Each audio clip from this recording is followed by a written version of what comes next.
18%และเตรียมประเมิน GDP ใหม่หากได้ข้อสรุปที่ชัดเจนนายดนุชาพิชยานันท์เลขาธิการสภาพัฒนาการเศรษฐกิจและสังคมแห่งชาติหรือสสช.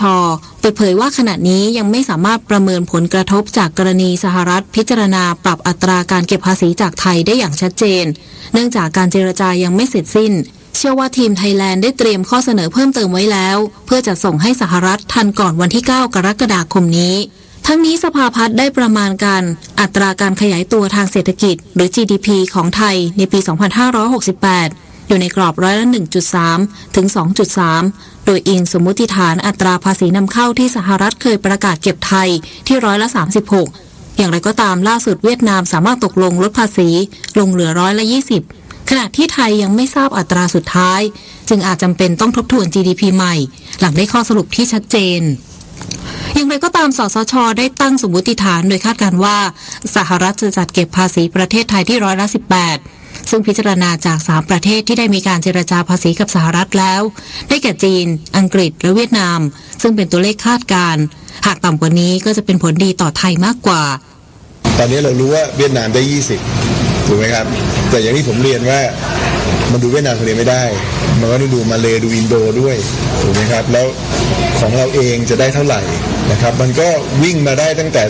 36ลงมาจนถึงแบบ 10% หรืออะไรคือมันคือสมมุติฐานผมย้ำนะสมมุติฐานในการคำนวณเนี่ยมันมีหลากหลายมากแล้วมันก็มีคอมบิเนชันของมันหลากหลายเหมือนกันเวียดนามนี่ชัดแล้ว20แต่เราจะได้เท่าไหร่เนี่ยสมมุติฐานมันเยอะไปหมดเนี่ยรัฐมนตรีว่าการกระทรวงสาธารณสุขสั่งปูพรมกวาดล้างสินค้ากัญชาเถื่อนทั่วประเทศพบเห็นจับปรับป้องกันเยาวชนเข้าถึงโดยรู้เท่าไม่ถึงการหลังเด็ก2 ขวบกินเยลลี่ผสมกัญชาพร้อมย้ำใช้กัญชาเพื่อทางการแพทย์เท่านั้นนายสมศักดิ์เทพสุทินรัฐมนตรีว่าการกระทรวงสาธารณสุขกล่าวถึงกรณีเด็กหญิง2 ขวบ 6 เดือนกินเยลลี่หมีผสมกัญชาจนต้องนำส่งโรงพยาบาลว่าประเด็นที่เกิดขึ้นเป็นเรื่องที่ห่วงใยมาโดยตลอดเพราะการเข้าถึงกัญชาของเยาวชนส่งผลต่อสุขภาพร่างกายหลังทราบข่าวนี้ได้กำชับสั่งการให้สำนักงานคณะกรรมการอาหารและยาหรืออย.และสำนักงานสาธารณสุขจังหวัดทั่วประเทศดำเนินการกวาดล้างอย่างต่อเนื่องซึ่งเจ้าหน้าที่ของกระทรวงสาธารณสุขมีอำนาจเต็มที่ในการดำเนินการเกี่ยวกับผลิตภัณฑ์กัญชาที่นำมาเป็นอาหารขนมเครื่องดื่มหรืออื่นๆที่มีส่วนผสมของสารสกัดกัญชาเกินกว่ากฎหมายกำหนดสามารถจับปรับและนำส่งเจ้าหน้าที่ตำรวจดำเนินการต่อไปได้ทันทีสำหรับโทษของอาหารที่ใส่กัญชาถ้าไม่ขออนุญาตไม่แสดงฉลากมีโทษตั้งแต่ปรับไม่เกิน 30,000 บาทไปจนถึงจำคุกไม่เกิน3 ปีหรือทั้งจำทั้งปรับและหากพบว่าผลิตหรือนำเข้าไม่ขออนุญาตหรือมีสาร THC เกินจนเป็นอันตรายต่อสุขภาพ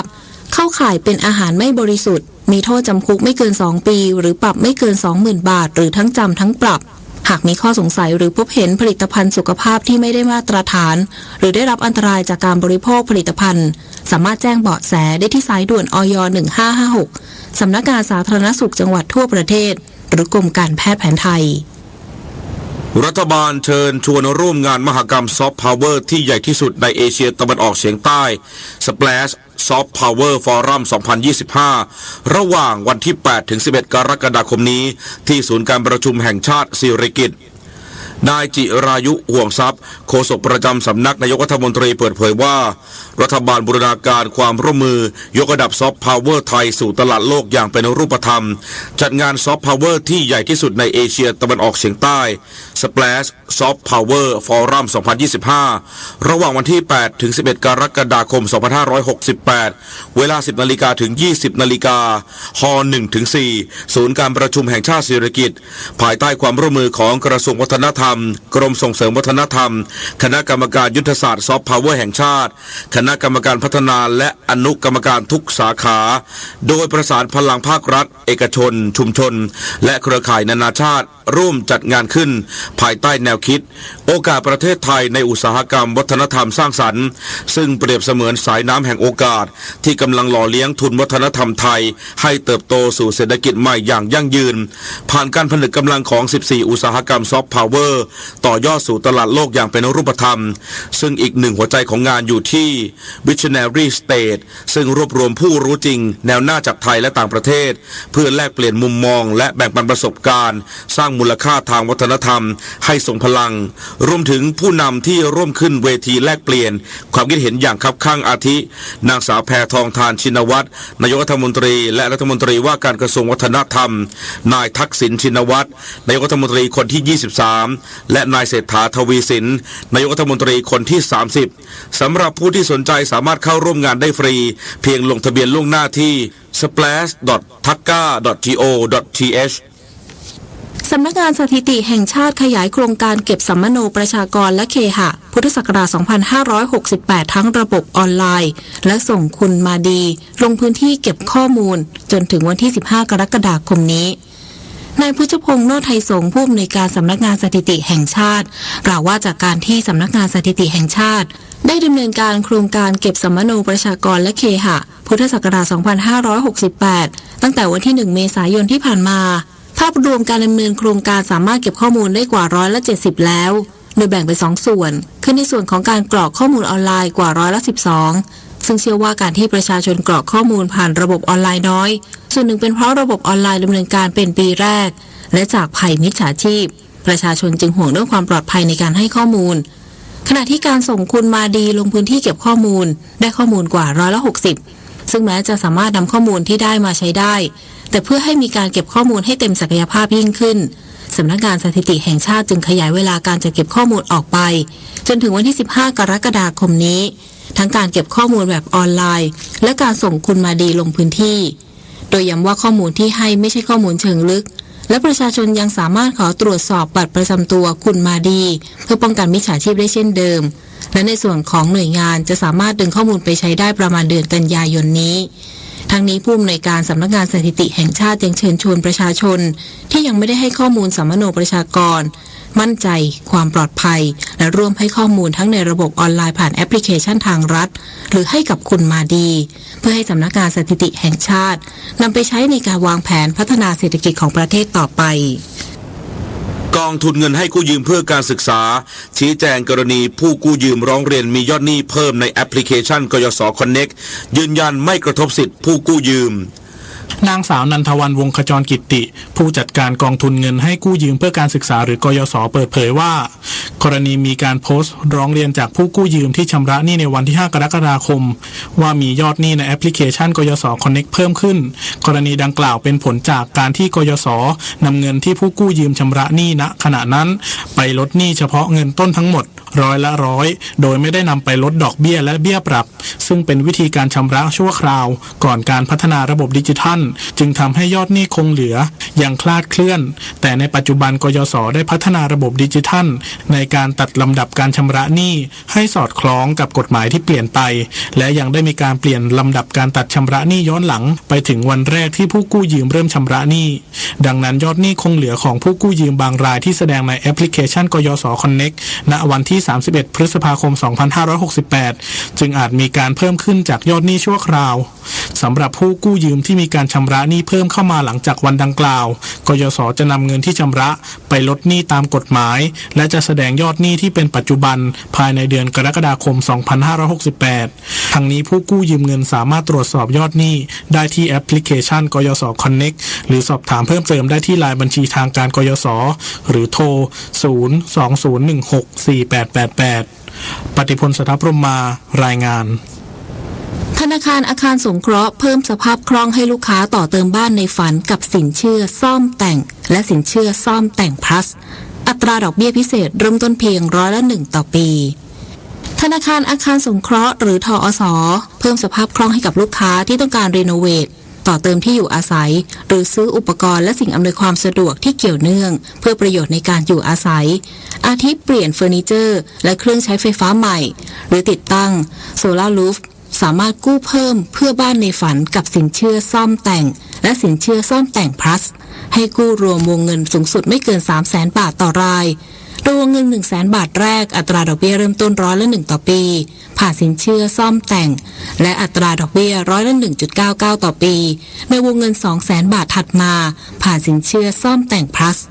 สำหรับลูกค้าปัจจุบันของทอส.ที่ทำนิติกรรมสัญญาและผ่อนชำระเงินกู้กับธนาคารมาแล้วไม่น้อยกว่า2 ปีวงเงินกู้เดิมภายใต้หลักประกันสูงสุดไม่เกิน5 ล้านบาทมีประวัติการผ่อนชำระสม่ำเสมอทุกเดือนไม่น้อยกว่า1 ปีผู้ที่สนใจสามารถยื่นกู้ง่ายๆตั้งแต่วันนี้เป็นต้นไปโดยไม่ต้องจดทะเบียนการจำนองเพิ่มที่สำนักงานที่ดินสอบถามรายละเอียดเพิ่มเติมได้ที่ทอส.ทุกสาขาทั่วประเทศต่อจากนี้ไปขอเชิญรับฟังเสียงจากใจไทยคู่ฟ้ารัฐบาลยกระดับความปลอดภัยทางไซเบอร์โดยธนาคารเพื่อการเกษตรและสหกรณ์ร่วมมือกับกองบัญชาการตำรวจสืบสวนสอบสวนอาชญากรรมทางเทคโนโลยีเปิดตัวบริการแจ้งเตือนมิจฉาชีพฟีเจอร์ใหม่บน Line Official BAAC_Family เพื่ออำนวยความสะดวกและยกระดับความปลอดภัยให้กับประชาชนได้เข้าถึงเครื่องมือในการเช็คและแจ้งเตือนภัยมิจฉาชีพได้อย่างสะดวกทุกที่ทุกเวลาตลอด 24 ชั่วโมงโดยไม่มีค่าใช้จ่ายไม่ว่าจะเป็นการตรวจสอบเบอร์โทรศัพท์บัญชีม้าหรือบัญชีปลอมต้องสงสัยเว็บไซต์ที่ไม่ปลอดภัยและอันตรายรวมไปถึงการแจ้งเบาะแสทางอาชญากรรมให้แก่เจ้าหน้าที่ตำรวจเรียลไทม์แบบ all in one place ครบจบในเซตเดียวสื่อสารภารกิจรัฐบาลกับผมอนุกูลพฤกษานุศักดิ์รองโฆษกประจำสำนักนายกรัฐมนตรีด้วยพระมหากรุณาธิคุณของพระบาทสมเด็จพระเจ้าอยู่หัวที่ทรงให้ความสำคัญกับเยาวชนซึ่งจะเป็นพลังสำคัญในการพัฒนาแห่งอนาคตจากพระบรมราโชบายด้านการศึกษา4 ประการที่ระบุไว้ว่าเด็กต้องมีทัศนคติที่ถูกต้องต่อบ้านเมืองมีพื้นฐานชีวิตมั่นคงเปี่ยมคุณธรรมมีอาชีพและเป็นพลเมืองดีของสังคมเพราะทุกก้าวของเยาวชนคือก้าวที่นำพาชาติสู่ความมั่นคงคนไทยรักสุขภาพฟังทางนี้ขอเชิญร่วมออกกำลังกายสร้างสังคมสุขภาพดีกับโครงการแสงนำใจไทยทั้งชาติเดินวิ่งปั่นป้องกันอัมพาตครั้งที่ 11 เฉลิมพระเกียรติด้วยแนวคิดใหม่ออกกำลังกายเป็นนิสัยห่างไกลสโตรก No Stop No Stroke สมัครได้แล้ววันนี้ที่ wrb11.thai.run ถึง 31 สิงหาคม 2568 มาร่วมกันทำให้การออกกำลังกายเป็นส่วนหนึ่งในชีวิตประจำวันแล้วมาเดินวิ่งปั่นพร้อมกันทั่วประเทศ 2 พฤศจิกายนนี้7:15 น.ต่อไปรับฟังข่าวต่างประเทศครับสำนักข่าวต่างประเทศรายงานโดยอ้างการเปิดเผยของนายกรัฐมนตรีเบนจามินเนทันยาฮูของอิสราเอลเมื่อวานนี้ตามเวลาท้องถิ่นที่เชื่อว่าการที่เขาจะพบหารือกับประธานาธิบดีโดนัลด์ทรัมป์ผู้นำสหรัฐที่กรุงวอชิงตันดีซีเมืองหลวงของสหรัฐในวันนี้จะช่วยส่งเสริมผลลัพธ์ของการเจรจาหยุดยิงในฉนวนกาซาระหว่างอิสราเอลกับกลุ่มติดอาวุธฮามาสและการช่วยตัวประกันอีกราว50 คนที่ยังคงถูกกลุ่มฮามาสจับตัวไว้ในฉนวนกาซาทั้งนี้ความเคลื่อนไหวดังกล่าวมีขึ้นขณะที่คณะผู้แทนของอิสราเอลเดินทางไปยังกาตาร์เพื่อพบหารือกับตัวแทนของกลุ่มฮามาสเกี่ยวกับการบรรลุข้อตกลงหยุดยิงในฉนวนกาซาโดยทางอิสราเอลกล่าวว่าคณะผู้แทนของอิสราเอลได้รับมอบหมายภารกิจที่ชัดเจนในการบรรลุข้อตกลงดังกล่าวภายใต้เงื่อนไขที่อิสราเอลยอมรับได้นายเซอร์เกย์ ลาฟรอฟรัฐมนตรีต่างประเทศรัสเซียพบกับนายอับบาส อารักชีรัฐมนตรีต่างประเทศอิหร่านนอกรอบการประชุมสุดยอดกลุ่มประเทศบริกส์หรือกลุ่มประเทศที่เศรษฐกิจเติบโตอย่างรวดเร็วในนครริโอเดจาเนโรของบราซิลเมื่อวันอาทิตย์ที่ผ่านมาตามเวลาท้องถิ่น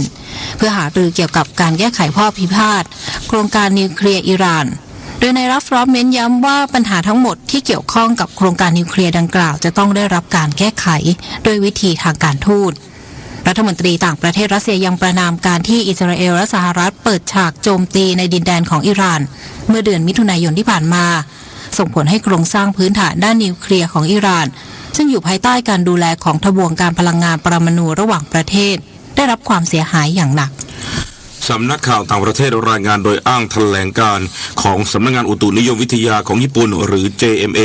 เมื่อวันอาทิตย์ที่ผ่านมาที่ประกาศแจ้งเตือนประชาชนให้เฝ้าระวังโรคลมแดดหรือฮิสโตกใน19จังหวัดของญี่ปุ่นอาทิจังหวัดคานางาวะจังหวัดยามานาชิจังหวัดกิฟุจังหวัดชิซุโอกะและกรุงโตเกียวเนื่องจากพื้นที่เหล่านี้กำลังเผชิญกับสภาพอากาศที่ร้อนจัดโดยบางพื้นที่มีอุณหภูมิสูงถึง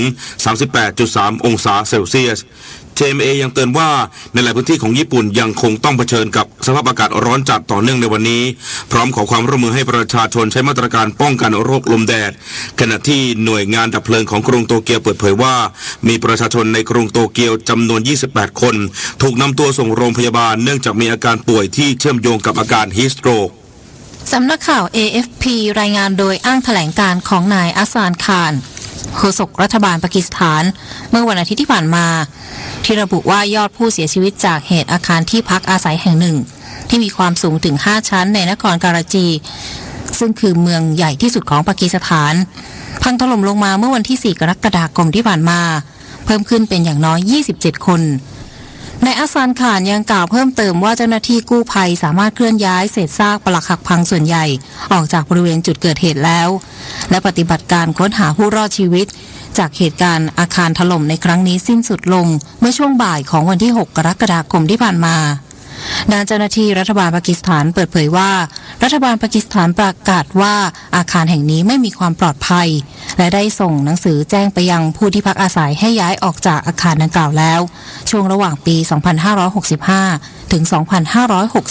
2567 ต่อไปรับฟังข่าวกีฬาค่ะศึกฟุตบอลฟีฟ่าคลับเวิลด์คัพ 2025 ที่เมดไลน์สเตเดียมสหรัฐอเมริกาในรอบ 8 ทีมราชันชุดขาวเรอัลมาดริดเอาชนะเสือเหลืองโบรุสเซียดอร์ทมุนด์3-2ผ่านเข้าสู่รอบรองชนะเลิศไปพบกับปารีสแซงต์แชร์แมงที่เอาชนะไบเยิร์นมิวนิก2-0เทนนิสอาชีพ ITF World Tennis Tour รายการ M15 และ W15 มาอัญชานที่สาธารณรัฐประชาชนจีนในรอบชิงชนะเลิศหญิงคู่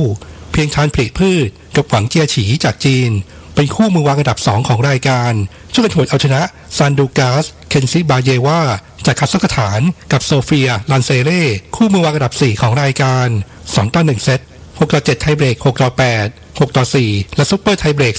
10-4เพียงทันได้แชมป์หญิงคู่เป็นรายการที่36และเป็นแชมป์2สนามติดต่อกันหลังก่อนหน้านี้เพิ่งจับคู่กับหวังเจียฉีคว้าแชมป์เมื่อสัปดาห์ก่อนทั้งคู่รับคะแนนสะสมอันดับโลก15คะแนนตั้งเงินรางวัลคนละ $477.5 หรือประมาณ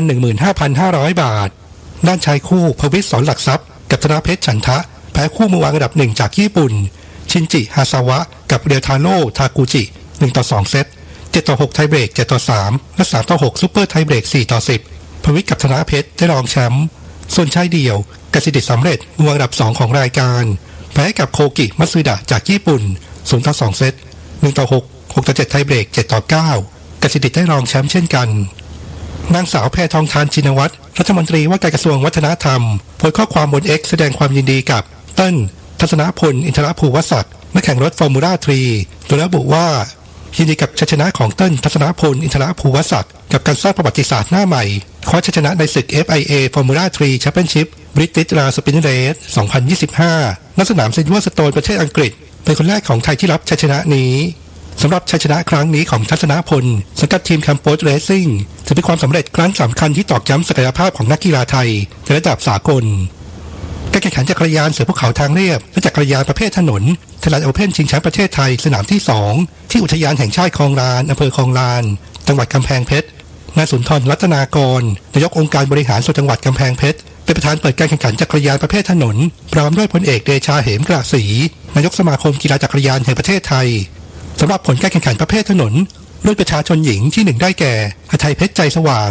ทีมสร้างศิลป์ยูทโอสกินเวลา2ชั่วโมง 24.38 นาทีและรุ่นประชาชนชายที่1ได้แก่เชนรัสเซลกูดฮิลทีมแม็กซี่เรซซิ่งทีมเวลา1ชั่วโมง 54.03 นาทีทั้งนี้นายสุนทรรัตนากรนายกองค์การบริหารส่วนจังหวัดกำแพงเพชรกล่าวว่าศึกจักรยานไทยแลนด์โอเพ่นในปีหน้าจะจัดยิ่งใหญ่กว่าเดิมเพราะทำให้เศรษฐกิจในจังหวัดกำแพงเพชรดีขึ้นอย่างเห็นได้ชัดพิจิตรกัญจนากุลรายงานต่อไปเป็นพยากรณ์อากาศค่ะเมื่อเวลา 1 นาฬิกาของวันนี้พายุไต้ฝุ่นดานัสได้เคลื่อนขึ้นฝั่งบริเวณเกาะไต้หวันแล้วพร้อมกับลดกำลังลงเป็นพายุโซนร้อนกำลังแรงเมื่อเวลา 4 นาฬิกามีศูนย์กลางอยู่ที่ช่องแคบไต้หวันหรือที่ลัติจูด 25.5 องศาเหนือลองจิจูด 120.6 องศาตะวันออกมีความเร็วลมสูงสุดใกล้ศูนย์กลางประมาณ110กิโลเมตรต่อชั่วโมงพายุนี้เคลื่อนที่ไปทางทิศตะวันออกเฉียงเหนือด้วยความเร็วประมาณ25กิโลเมตรต่อชั่วโมง คาดว่าจะเคลื่อนขึ้นฝั่งประเทศจีนในช่วงวันที่ 8-9 กรกฎาคมนี้พายุนี้ไม่เคลื่อนเข้าสู่ประเทศไทยและไม่ส่งผลกระทบโดยตรงต่อลักษณะอากาศของประเทศไทยแต่จะทำให้มรสุมตะวันตกเฉียงใต้ที่พัดปกคลุมประเทศไทยมีกำลังแรงขึ้นขอให้ผู้ที่จะเดินทางไปประเทศจีนและเกาะไต้หวันโปรดตรวจสอบสภาพอากาศก่อนเดินทางไว้ด้วยพยากรณ์อากาศตั้งแต่เช้าวันนี้ถึงเช้าวันพรุ่งนี้ภาคเหนือมีฝนฟ้าคะนอง170ของพื้นที่มีฝนตกหนักบางแห่งบริเวณจังหวัดแม่ฮ่องสอนเชียงใหม่เชียงรายลำปางพะเยาน่านแพร่ตากอุตรดิตถ์เพชรบูรณ์อุณหภูมิสูงสุด 30-34 องศาเซลเซียส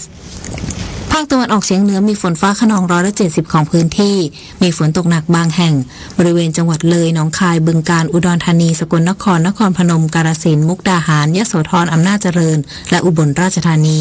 อุณหภูมิสูงสุด 31-35 องศาเซลเซียสภาคกลางมีฝนฟ้าคะนอง160ของพื้นที่ส่วนมากบริเวณจังหวัดลพบุรีสระบุรีกาญจนบุรีราชบุรีนครปฐมสมุทรสงครามสมุทรสาครอุณหภูมิสูงสุด 33-35 องศาเซลเซียสภาคตะวันออกมีฝนฟ้าคะนอง170ของพื้นที่มีฝนตกหนักบางแห่งบริเวณจังหวัดนครนายกปราจีนบุรีจันทบุรีและตราดอุณหภูมิสูงสุด 32-34 องศาเซลเซียสลมตะวันตกเฉียงใต้ความเร็ว 15-35 กิโลเมตรต่อชั่วโมงทะเลมีคลื่นสูง 1-2 เมตรบริเวณที่มีฝนฟ้าคะนองคลื่นสูงมากกว่า 2 เมตรภาคใต้ฝั่งตะวันออกมีฝนฟ้าคะนอง140ของพื้นที่ส่วนมากบริเวณจังหวัดเพชรบุรีประจวบคีรีขันธ์ชุมพรสุราษฎร์ธานีอุณหภูมิสูงสุด 34-35 องศาเซลเซียสลมตะวันตกเฉียงใต้ความเร็ว 15-35 กิโลเมตรต่อชั่วโมงทะเลมีคลื่นสูงประมาณ 1 เมตรห่างฝั่งคลื่นสูง 1-2 เมตรบริเวณที่มีฝนฟ้าคะนองคลื่นสูงมากกว่า 2 เมตรภาคใต้ฝั่งตะวันตกมีฝนฟ้าคะนอง160ของพื้นที่มีฝนตกหนักบางแห่งบริเวณจังหวัดระนองและพังงาอุณหภูมิสูงสุด 31-34 องศาเซลเซียสตั้งแต่จังหวัดพังงาขึ้นมาลมตะวันตกเฉียงใต้ความเร็ว 20-35 กิโลเมตรต่อชั่วโมงทะเลมีคลื่นสูงประมาณ 2 เมตรบริเวณที่มีฝนฟ้าคะนองคลื่นสูงมากกว่า 2 เมตรตั้งแต่จังหวัดภูเก็ตลงไปลมตะวันตกเฉียงใต้ความเร็ว 15-35 กิโลเมตรต่อชั่วโมงทะเลมีคลื่นสูง 1-2 เมตรบริเวณที่มีฝนฟ้าคะนองคลื่นสูงมากกว่า 2 เมตรกรุงเทพมหานครและปริมณฑลมีฝนฟ้าคะนอง160ของพื้นที่อุณหภูมิสูงสุด 33-34 องศาเซลเซียสสภาวะระดับน้ำในแม่น้ำเจ้าพระยาที่หน้ากองบัญชาการกองทัพเรือคำนวณโดยกรมอุทกศาสตร์กองทัพเรือวันนี้น้ำขึ้นเต็มที่เวลา 0:24 นาทีสูงกว่าระดับทะเลปานกลาง88 เซนติเมตรและเวลา 20:07 นาทีสูงกว่าระดับทะเลปานกลาง1 เมตร 12 เซนติเมตรน้ำลงเต็มที่เวลา 11:17 นาทีต่ำกว่าระดับทะเลปานกลาง66 เซนติเมตรวันนี้ที่ประภาคารกาญจนาภิเษกแหลมพรหมเทพจังหวัดภูเก็ตดวงอาทิตย์ตกเวลา 18:48 นาทีส่วนกรุงเทพมหานครดวงอาทิตย์ตกเวลา 18:50 นาที1 นาทีกับกปท.ผู้ขับขี่อาจคิดไม่ถึงนะคะว่าอุบัติเหตุทางถนนบางครั้งเกิดจากทีวีหรือเครื่องเสียงที่ติดภายในรถยนต์เพราะการดูทีวีหรือภาพยนตร์ขณะขับขี่จะส่งผลต่อประสิทธิภาพในการขับรถและเพิ่มความเสี่ยงต่อการเกิดอุบัติเหตุแม้ว่าผู้ขับขี่จะไม่ได้สนใจดูจอภาพแต่แสงสว่างเสียงและภาพที่เคลื่อนไหวล้วนดึงดูดความสนใจทั้งยังเป็นการกระตุ้นให้ขับรถเร็วกว่าปกติโดยเฉพาะขณะฝนตกเพื่อความปลอดภัยไม่ควรติดตั้งทีวีในจุดที่คนขับมองเห็นไม่ควรเปลี่ยนช่องไปมาหรือเปิดเสียงทีวีดังมากเกินไปเพราะว่าจะรบกวนสมาธิผู้ขับขี่นอกจากนี้การฟังเพลงเร็วยังมีส่วนกระตุ้นให้ผู้ขับขี่ขับรถด้วยความเร็วสูงขึ้นโดยไม่รู้ตัวและอาจส่งผลให้ไม่ได้ยินเสียงแตร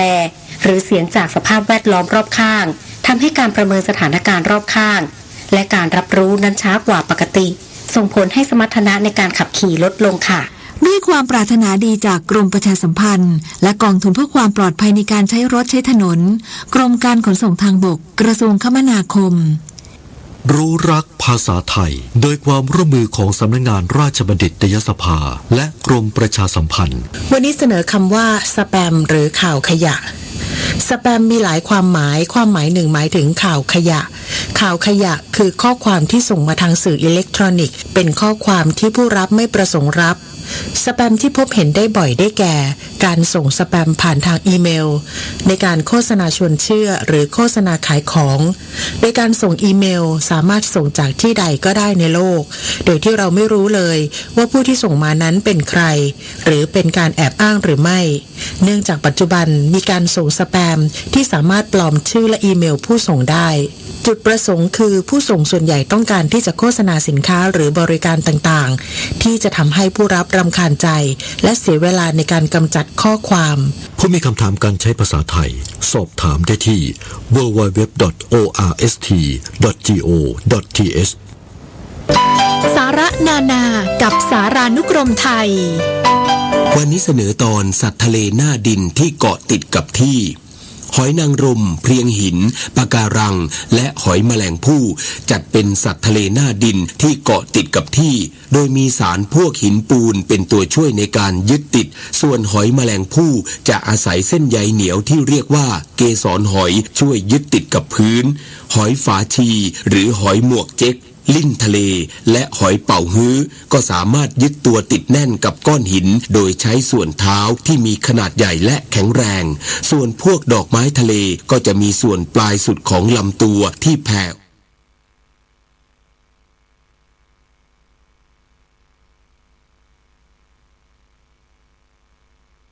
ท่านกำลังรับฟังสถานีวิทยุพระพุทธศาสนาคณะสงฆ์อำเภอฝางวิทยุธรรมะเพื่อพระพุทธ